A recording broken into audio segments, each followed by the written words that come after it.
বিশ্বনবী একবার সাইয়েদনা আনাস রাদিয়াল্লাহু তাআলা আনহুকে একটা ছোট্ট জিনিস আনতে পাঠালেন। সাইয়েদনা আনাস রাদিয়াল্লাহু তাআলা আনহু জিনিসটা আনতে যে মদিনার অলিতে গলিতে বাচ্চাদের খেলা দেখে জিনিস আনতে ভুলে খেলায় দাঁড়িয়ে গেলেন। ছোট মানুষ, ছোট্ট একটা বাচ্চা যদি আমার সাথে নেই, সে কি আমার প্রয়োজন বুঝবে? আমার সেন্টিমেন্ট যেরকম বাচ্চা কি ওটা টের পাবে? ছোট্ট আনাসকে বললেন, আমার জুব্বা নিয়ে আসো। বিষ্ণু ইসলাম শাম দেশের জুব্বা পড়তেন, বলতেন জুব্বা নিয়ে এসো। জুব্বা আনতে যখন বেরোলেন আনাস রাদিয়াল্লাহু তাআলা আনহু, দেখলেন মদিনার অলিতে গলিতে বাচ্চারা কুতকুত খেলে। কি খেলে? আপনারা খেলেন? তো এই খেলা দেখে আনাস রাদিয়াল্লাহু তাআলা আনহু ভুলে গেলেন যে বিশ্বনবীর জামা আনতে হবে। উনি ভুলে যে উনিও দাঁড়িয়ে খেলা দেখতে শুরু করলেন। এখন ঘন্টার পর ঘন্টা যায়, আনাসও আসে না, জামাও আসে না। বিশ্বনবী ভাবলেন, হায় রে, আনাস মনে হয় ভুলে গিয়েছে, কি আর করা যাই, নিজের জামা নিজেই নিয়ে আসি। বিশ্বনবী বের হলেন জামা আনতে। বের হয়েই দেখে মদিনার গলিতে বাচ্চারা খেলতেছে, ওইদিকে আনাস রাদিয়াল্লাহু আনহু দাঁড়ানো। বিষ্ণু ইসলাম কিছু বললেন না, যে উনিও আনাস রাদিয়াল্লাহু তাআলা আনহুর পাশে দাঁড়িয়ে খেলা দেখতে আরম্ভ করলেন। সুবহানাল্লাহ পড়বেন না? সাইয়েদনা আনাস খেলা দেখতে হঠাৎ বিশ্বনবীর দিকে চোখ পড়ে গেছে। বিশ্বনবীর চোখের দিকে যখন সাইয়েদনা আনাস রাদিয়াল্লাহু তাআলা আনহুর চোখ পড়ে গেছে, সাইয়েদনা আনাস বলে, আমার কলিজাটা এখান থেকে এই দিকে চলে আসছে ভয়ে। কিসে? ভয়ে। উনি বললেন, আমার গলা শুকিয়ে যেতে আরম্ভ করলো, কাঁপতে লাগলাম। আয় হায়, এখন আমার মনে পড়ছে বিশ্বনবীর জামা আনতে পাঠাইছিল, ভুলে গেছে খেলার আবেশে পড়ে। উনি বললেন, বিশ্বনবী আমারে ধমক দেন নাই, আমার গায়ে হাত তোলেন নাই, জামা আনতে পাঠাইছি, এখানে খেলা দেখতেছো এটাও বলেন নাই, বিরক্তিও প্রকাশ করেন নাই। বিশ্বনবী শুধু একটা হাসি দিয়েছেন, স্মাইল। কি দিয়েছেন? একটা মুচকি হাসি দিয়েছেন। কি হাসি? সাইয়েদনা আনাস বলে, ওই যে ওই দিনের বিশ্বনবীর মুচকি হাসির শাসন মরার আগের দিন পর্যন্ত আমি আনাসকে সোজা রাস্তায় রেখেছে, আর ডানে বায়ে নেয় নাই।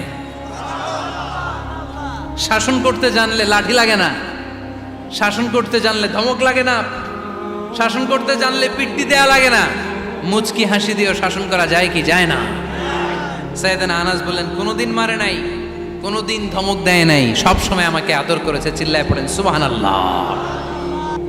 কতটুকু খেদমত আর করতে পারবে? বিশ্বনবীর মেসওয়াকটা এনে দেয়, সুবহানাল্লাহ পড়েন। বিশ্বনবীর আতরের শিশিটা এনে দেয়, বিশ্বনবীর জাইতুনের তেলের বোতলটা আগিয়ে দেয়, বিশ্বনবীর জামাটা প্রয়োজনে বিশ্বনবীর হাতে এনে দেয়। সাইয়েদনা আনাস বলেন, আমি 1 বছর নয়, 2 বছর নয়, 5 বছর নয়, 7 বছর নয়, 10 বছর বিশ্বনবীর খেদমত করেছি। ফামা দরাবানি, 10 বছরে একদিনও তিনি আমারে মারে নাই। সুবহানাল্লাহ। একদিন আমার গায়ে হাত তোলে নাই, হাত তোলা তো দূরের কথা, ওয়ালা সাব্বানি, কোনোদিন গালি দেয় নাই, ওয়ালা আবাসা আলা ওয়াজহি, কখনো বিরক্তি সরে ভ্রু কুচকে আমার দিকে বিশ্বনবী কোনোদিন তাকায় নাই। সুবহানাল্লাহ পড়েন। কোনোদিন আমার গায়ে হাত তোলে নাই। আরে হাত তোলা তো দূরের কথা, আমাকে ধমকি পর্যন্ত দেয় নাই। ধমকি দেয়া তো দূরের কথা, আমরা অনেক সময় বিরক্ত হয়ে ভ্রু কুচকাই না, এরকম বিরক্তি হলে আমরা কারোর প্রতি বিরক্ত হলে কি হয়? কপাল ভ্রু কুচকে ওঠে, ঠিক কিনা?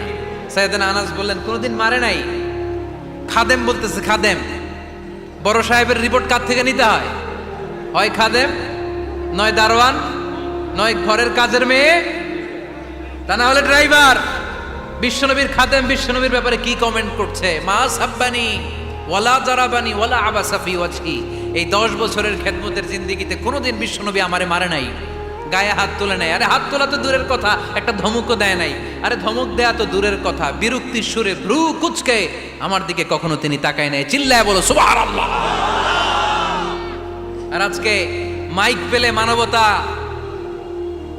মানবাধিকারের কর্মী কি সুন্দর কথা বলে, উইমেন রাইটস এর কথা বলে, শিশু শ্রম নিয়ে কথা বলে, আর বাড়িতে কাজের মেয়ের গায়ের মধ্যে খুন্তি, গরম খুন্তি পিঠের মধ্যে লাগিয়ে পিঠ ঝলসিয়ে দেয়, এরকম আছে না নাই?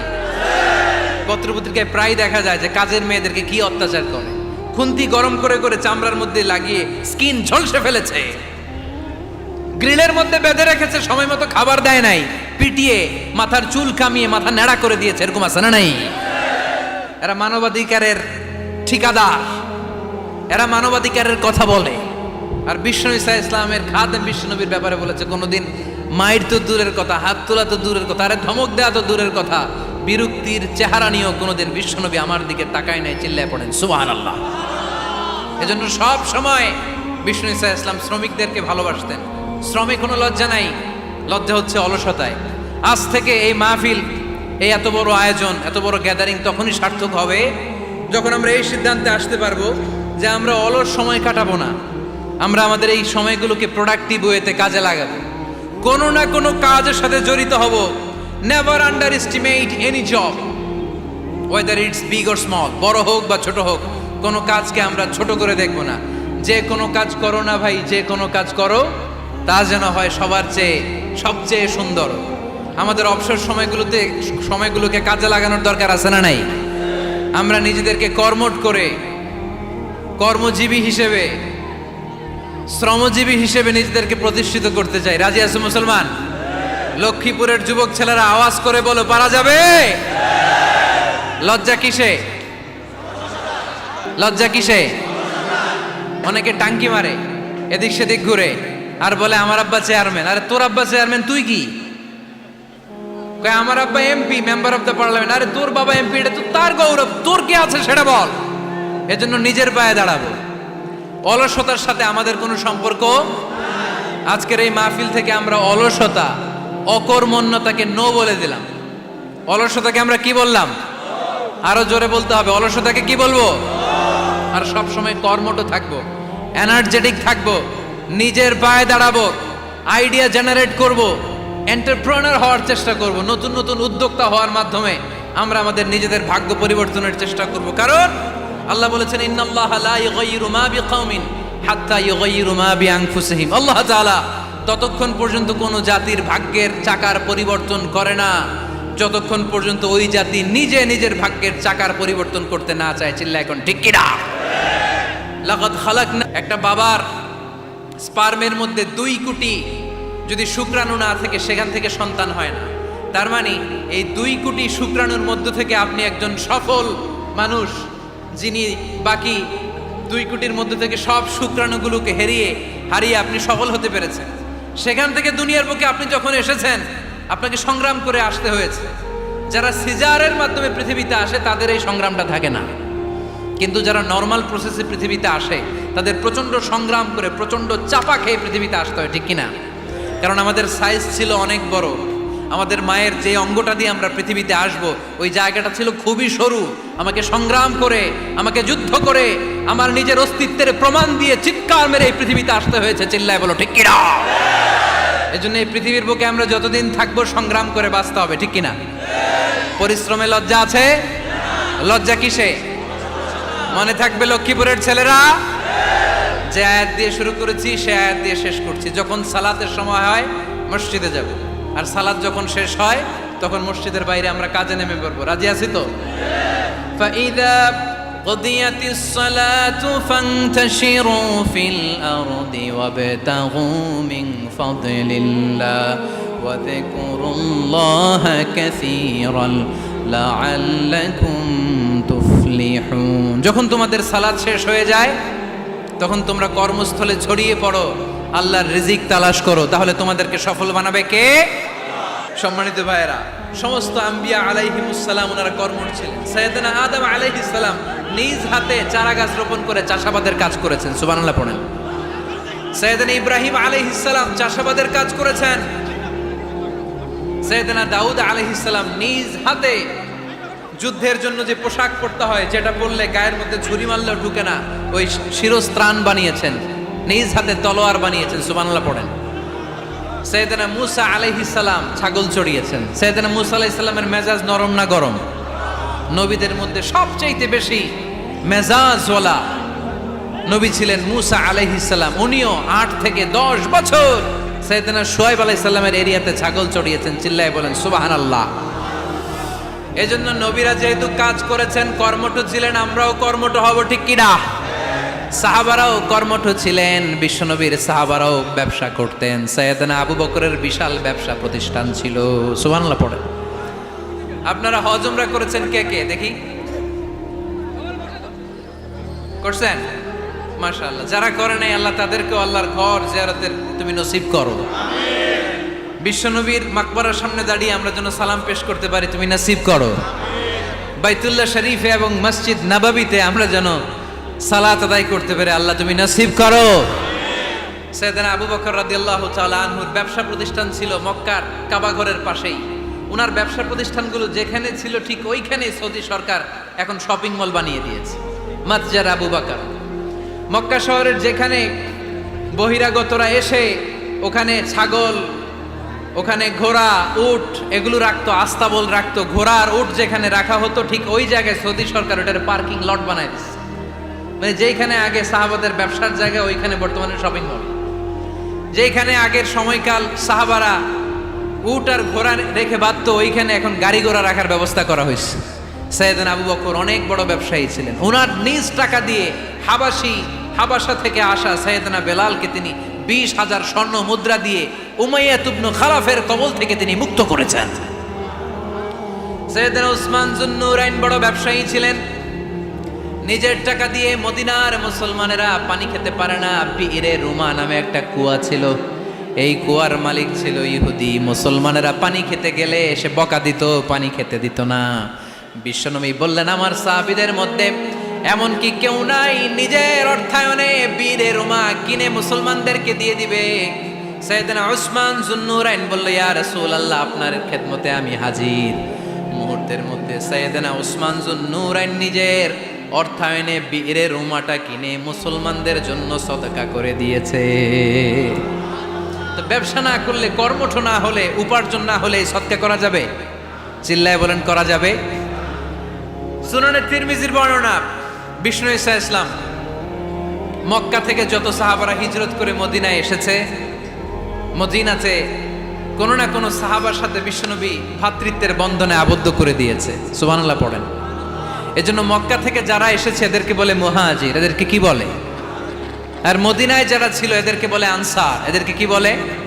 আওয়াজ করে উত্তর দিবেন। মক্কা থেকে যারা এসেছে তাদের নাম মুহাজির, আর যারা মদিনার সাহাবী তাদের নাম আনসার।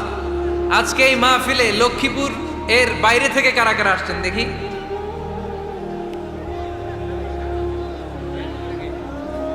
মাশাআল্লাহ, মাশাআল্লাহ, অনেক আসছে। আল্লাহ ভাইদেরকে তুমি কবুল করো, হাত নামান। এই যে লক্ষ্মীপুরের বাইরে থেকে যে ভাইরা আসছে তারা লক্ষ্মীপুরের মেহমান, ঠিক কিনা?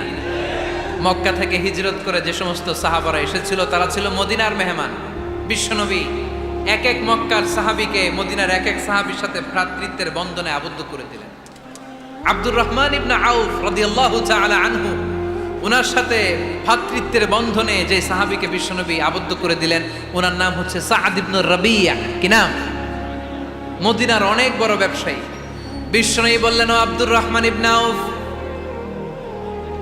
সম্পদ ছেড়ে দিয়ে, পরিবার ছেড়ে দিয়ে, স্থাবর অস্থাবর সব ছেড়ে দিয়ে আল্লাহ রাসূলের ভালোবাসায় মক্কা থেকে মদিনায় এসেছো। মদিনায় তোমার চিন্তা নাই, সাদ ইবনে রবিকে আমি তোমার ভাই বানিয়ে দিলাম। সাদ ইবনে রবি তোমার আপন ভাইয়ের মতো। সাদ ইবনে রবি বলল, আব্দুর রহমান, জীবনে তোমারে কোনোদিন দেখি নাই, তোমারে আমি চিনি না, তোমার নাম শুনি নাই, কিন্তু বিশ্বনবী তো তোমার দায়িত্ব আমাকে দিয়েছে। আমার যে বড় ধনী এই মদিনার মধ্যে দ্বিতীয় কেউ নাই। আজ থেকে তুমি আমার ভাই, আজ থেকে তুমি আমার কি? আল্লাহ আমাকে যত সম্পত্তি দান করেছে তার অর্ধেক সম্পত্তি আমি তোমার নামে দিয়ে দিলাম। ও আব্দুর রহমান ইবনে আউফ, শুধু তাই নয়, রব্বুল আলামিন আমাকে 2 জন স্ত্রী দিয়েছে। কয়জন? তুমি দেখো আমার কোন স্ত্রীকে তোমার বেশি ভালো লাগে, যার নাম তুমি বলবে সাথে সাথে আমি তারে তালাক দিয়ে দিব। তার ইদ্যত পালন শেষে তুমি তাকে বিয়ে করে তোমার সাথে নিয়ে যাবা। সুবহানাল্লাহ পড়ে। কারণ বিশ্বনবী তোমার দায়িত্ব আমার কাছে দিয়েছে, তুমি আমার ভাই, আমি মদিনার সবচেয়ে বড় ধনী, আমার অর্ধেক সম্পদ আমি তোমারে দিয়ে দিব। আমার 2 স্ত্রীর 1 স্ত্রীকে তোমারে দিয়ে দিব। সাইয়েদনা আব্দুর রহমান ইবনে আউফ এই কথা শুনে অবাক হলেন। অবাক হয়ে উনিও এক অবাক কথা বললেন। উনি বললেন, লা হাজাতা লি ফি ইয়া আখি, ও আমার প্রাণের ভাই, তোমার কথা শুনে আমার হৃদয়টা ভরে গিয়েছে, কিন্তু তোমার সম্পদেরও দরকার আমার নাই, তোমার স্ত্রীরও দরকার আমার নাই। বারাকাল্লাহু ফি মালিক ওয়া লি আহলিক, আল্লাহ তোমার মালেও বরকত দেখ, তোমার সম্পদেও বরকত দেখ। তুমি শুধু একটু কষ্ট করবা। কি কষ্ট? দুল্লানি আলা সুক, show me the way to the market. তুমি মদিনায় কোনো মার্কেট আছে কিনা, শপিং মল আছে কিনা, ব্যবসা প্রতিষ্ঠান আছে কিনা আমার দেখায় দাও। সুবহানাল্লাহ পড়ে। আমরা হইলে কি করতাম? লক্ষ্মীপুরে যারা আসছে এদের একজনের যদি বলা হয় ভাই আপনি এখন থেকে লক্ষ্মীপুরের ভাই, আমার অর্ধেক সম্পদ আপনারা দিয়ে দেব, কি করবে? পায়ের উপর পা তুলে খাবে আর বলবে কি আনন্দ আকাশে বাতাসে, ঠিক কিনা? এরপর যদি বলি ভাই আমার দুই বউ যেটারে সুন্দর লাগে বলেন তালাক দিয়ে দেই, নিয়ে যান, কি বলবে? কি আনন্দ আকাশে বাতাস। আল্লাহ রাসূলের সাহাবী আব্দুর রহমান ইবনে আউফ বললেন লা হাজাত লি ফি, আমার দরকার নেই, দুল্লানি আলা সুক, just show me the way to market, এখানে মার্কেট কই আছে দেখায় দাও। অবাক হয়ে গেলেন সাদ বিন রবিব, বললেন ও আব্দুর রহমান ইবনে আউফ, ঠিক আছে তুমি যদি নিতে না চাও তোমারে আমি জোর জবরদস্তি করব না, শুনে রাখো মদিনাতে ইহুদিদের কয়নুকার একটা বাজার আছে। এই কথা বলার সাথে সাথে আব্দুর রহমান ইবনে আউফ চলে গেলেন। এর পরের দিন অল্প কিছু পনির আর ঘি দিয়ে ব্যবসা শুরু করলেন। পনির আর ঘিয়ের ব্যবসা করতে করতে করতে করতে ব্যবসায় তিনি এত লাভ করলেন, উনি বললেন আমি যদি কখনো মদিনার বালুর মধ্যে হাত দিতাম ওই বালুটারও সোনা বানায় দিত কে? দুল্লানি আলা সুক, লক্ষ্মীপুরের কর্মঠ যুবক ভাইয়েরা, এই আব্দুর রহমান ইবনে আউফ আমাদের প্রেরণা। উনি অন্যের ঘাড়ে পাড়া দিয়ে খেতে চায় নাই, আরেকজনের উপর ডিপেন্ডেন্ট বা নির্ভরশীল হতে চায় নাই। তিনি স্বাবলম্বী হওয়ার শিক্ষা লেসেন কিয়ামত পর্যন্ত গোটা বিশ্বের যুবকদের জন্য রেখে গিয়েছে। চিল্লায় বলো ঠিক কিনা? দুল্লানি আলা সুক, show me the way to market. Market কোথায় দেখাও। পনির আর ঘি নিয়ে ব্যবসা করতে করতে কয়েক মাসের ব্যবধানে ইতিহাস সাক্ষী সাইয়েদনা আব্দুর রহমান ইবনে আউফ মদিনার বিশাল বড় বিজনেস ম্যাগনেটে পরিণত হয়ে গেলেন। চিল্লায় পড়েন আল্লাহু আকবার। এজন্য ব্যবসার ভিতরে বরকত ঢুকিয়ে দিয়েছে কে? বিষ্ণু বললেন আত-তাজিরা সাদুকাল আমিন মা'আন নাবিয়্যিন ওয়াস সিদ্দীকিন ওয়াশ শুহাদা ওয়াস সালিহিন। আমানতদার ব্যবসায়ী তারা সাধারণ কোনো মানুষ নয়, কিয়ামতের দিন নবীদের সাথে হাসর হয়ে যাবে। আপনারা যারা ব্যবসা করেন এটা সাধারণ বিষয় নয়। বিষ্ণু ইসলাম নিজেও ব্যবসায়ী ছিলেন। ওনার জীবনের প্রথমে তিনি খাদিজা রাদিয়াল্লাহু তাআলা আনহার ব্যবসার স্টাফ হয়ে কাজ শুরু করেছেন, এরপর নিজে ব্যবসা শুরু করেছেন। এরপরে খাদিজাতুল কুবরা রাদিয়াল্লাহু তাআলা আনহা সব সম্পত্তি বিয়ের পরে বিশ্বনবীর পায়ের সামনে ঢেলে দিয়েছেন। বললেন ইয়া রাসূলুল্লাহ এই সম্পদ আমি আপনাকে দিয়ে দিলাম, আপনি ইচ্ছামতো দিনের প্রয়োজনে খরচ করেন। সুবহানাল্লাহ পড়েন। এজন্য বিষ্ণু ইসলাম আমাদের জন্য উপমা, আব্দুর রহমান ইবনে আউফ আমাদের জন্য উপমা। যারা ব্যবসা করেন তারা বিষ্ণু ইসলামের সুন্নাহ পালন করছেন। আত-তাজির আস-সাদুক আল আমিন। বিষ্ণুই বললেন সত্যবাদী আমানতদার ব্যবসায়ী, যে ব্যবসা করতে যে মিথ্যা কথা বলে না। অনেক ব্যবসায়ীরা আছে পণ্য চালানোর জন্য মিথ্যা কথা বলে আর কসম কাটে, আছে না নাই? আহা, এমনটা করা যাবে? সকালবেলা স্ত্রীরে বলে এই গরুগুলা বিক্রি করবো, তুই একটা দাম কত কমো? স্ত্রীরে শিখাই দিচ্ছে এই গরুর দাম তুই 40,000। তো বউ বলে ঠিক আছে দাম কইলাম 40,000। তো এরপরে বাজারে যখন গরু বিক্রি করতে যায় একজন যখন বলে যে ভাই এটা